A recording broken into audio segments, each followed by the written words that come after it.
Higa na perwisyo ang mga motorista sa Quezon City dahil sa bahang dulot ng magdamag na pag-ulan. Ang isang kotse stranded at nalubog sa baha. Pati ilang mga negosyo o may negosyo na pilitang lumikas dahil inabot din ng tubig. Yan ang unang balita live ni James Agustin. James. Igan, Susan, Ivan, good morning. Kabilang itong bahagi ng Araneta Avenue sa mga kalsada dito sa Quezon City na binaha.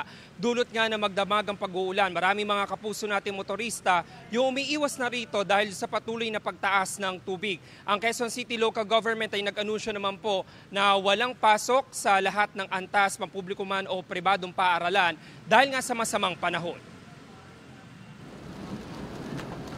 Panakanak ang buhos ng ulan ang naranasan sa Quezon City bago mag-alas 11 kagabi. Bumaha sa ilang kalsada tulad sa Maria Clara Street. Mataas din ang tubig sa bahaging ito ng Santo Domingo Avenue. Sa Enes Amoranto Street, patagos ng Araneta Avenue, hindi na makadaan ng mga light vehicle. Ang isang kotse nalubog sa baha, habang ang isang truck hindi rin makaabante.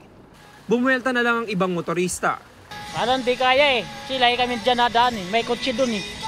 Kalahati eh. Pagka umabot sa Si Maymay lumusong sa abot baywang na tubig kasama ang kanyang asawa.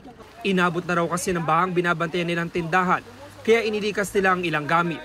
Parang nakasanayan na lang kasi diyan kami naghahanap buhay.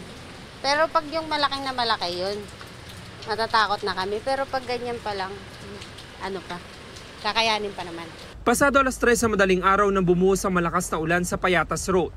Halos mag-zero visibility. Ganyan din ang sitwasyon sa ilang bahagi ng Commonwealth Avenue. Malakas din ang buhos ng ulan sa Elliptical Road.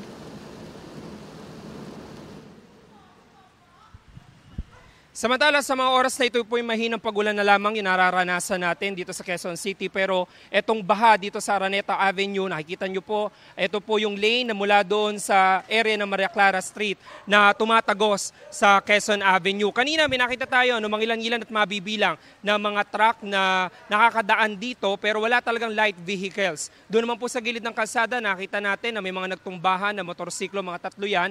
Dahil nga pag dumaan dito yung mga truck ay napakalakas talaga nung alon at nung agos ng tubig kaya nagtumbahan yung ilang motorsiklo na hindi nailikas. May mga residente naman na naglikas ng kanilang mga motorsiklo doon sa mas mataas na bahagi nitong kalsada. Yan ang unang balita mula rito sa Quezon City. Ako po si James Agustin para sa GMA Integrated News.